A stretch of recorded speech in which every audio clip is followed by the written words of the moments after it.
It's one of the most incredible, most spectacular collapses in the history of business. I'm talking about Nokia, a company that didn't just lead the mobile phone industry. For a while there, it pretty much was the mobile phone industry. They were this unstoppable giant. And then, poof. In just a couple of years, they were basically gone. So how? How could the undisputed king of mobile phones just disappear? To really get your head around how big this fall was, you have to understand how totally dominant they were. At their absolute peak, back in 2008, Nokia had a jaw-dropping 39% of the entire global market for mobile phones. Think about that. Almost 4 out of every 10 phones sold anywhere in the world was a Nokia. They were, without a doubt, on top of the world. And this chart right here, well, it shows you exactly what happened next. See that big blue line? That's Nokia's operating system, Symbian. It just goes into a complete nosedive. And at the exact same time, look at the orange and gray lines. That's Android and iOS. They just shoot for the moon. It's the whole tragic story in one picture. A market leader getting completely steamrolled.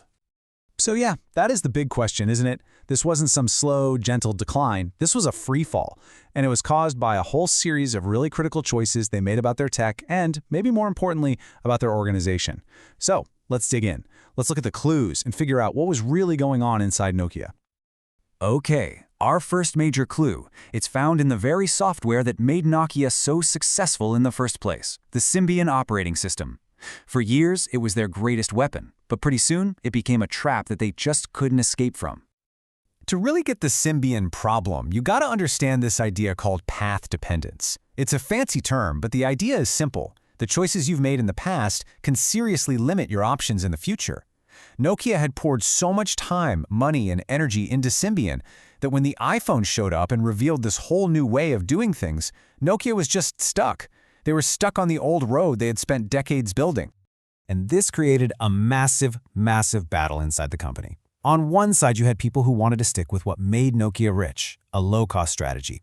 Pump out millions of affordable phones for the masses using cheaper, less powerful parts. But on the other side, you had a group that saw the future, a real smartphone strategy. They wanted to build high-performance, amazing devices that could actually take on the iPhone. These weren't just two different ideas. This was an all-out war for the soul of the company. And the low-cost strategy won. The people at the top decided to protect the profit margins from their existing business instead of investing in the powerful hardware needed for a modern smartphone. And that one decision, it had absolutely catastrophic consequences. A former Nokia executive really just nailed it with this quote. You can't put a Ferrari engine in a go-kart and expect it to win a race, right? By choosing cheaper hardware, Nokia basically kneecapped its own software. Their developers could never create that slick, smooth experience you got on an iPhone because the phones themselves just weren't powerful enough to handle it. So, that brings us to our second clue. This one shows how Nokia tried to fight back against the iPhone. And the problem wasn't that they didn't do anything.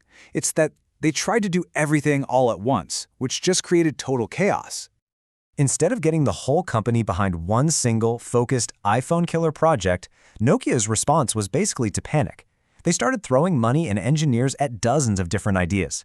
They were hedging their bets, pouring resources into all these different software platforms that were often competing with each other inside the company. And just look at this list. It perfectly shows the chaos I'm talking about. While they're trying to fix Symbian, they're also building Memo, then Migo, then Meltemi, Asha, and finally, they jumped to Windows Phone. It's just wild. The company was literally at war with itself, with all these different teams fighting for money and attention, all chasing a future that, well, never came. This quote from a former engineer, wow, it just captures the tragedy of it all. The teams weren't working together, they were just sitting in their own corners, hoping some other team would magically solve the company's problems. There was no plan, no coordination, just a kind of desperate hope that one of these bets would pay off before the clock ran out. And, well, it didn't. Okay, so this brings us to our third, and maybe the most ironic clue of all. Nokia actually believed that its greatest strength was something they called agility. But that very philosophy, it's what ultimately tore the company apart from the inside. This right here was the mantra coming from the very top.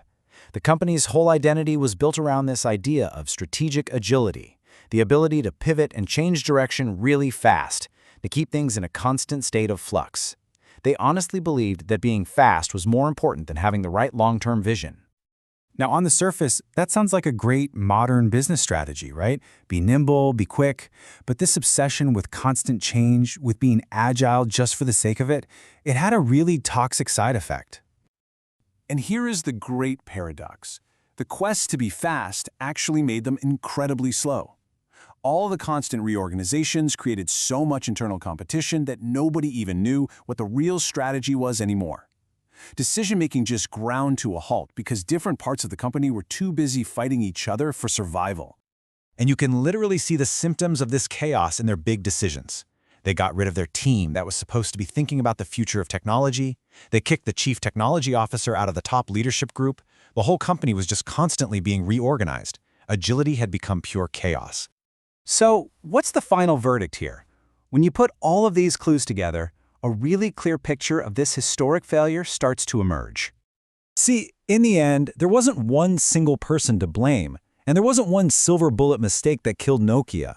It was a systemic failure. It was a chain reaction where a broken organizational design led to bad technology choices, which then, inevitably, led to failed products. It really just boils down to this three-step process. First, it all started with that organizational chaos, born from that obsession with agility. Second, that chaos led directly to terrible tech choices, like being stuck with old Symbian and starting too many projects. And the results of all that? The biggest phone maker in the world simply forgot how to make a phone that people actually wanted to buy. And that leaves us with one last, kind of chilling thought. The story of Nokia isn't just a business case study. It's a warning. It's a warning that being successful can create its own traps, that being agile can actually turn into chaos, and that even the biggest, most unbeatable giants can fall. It really makes you wonder, doesn't it?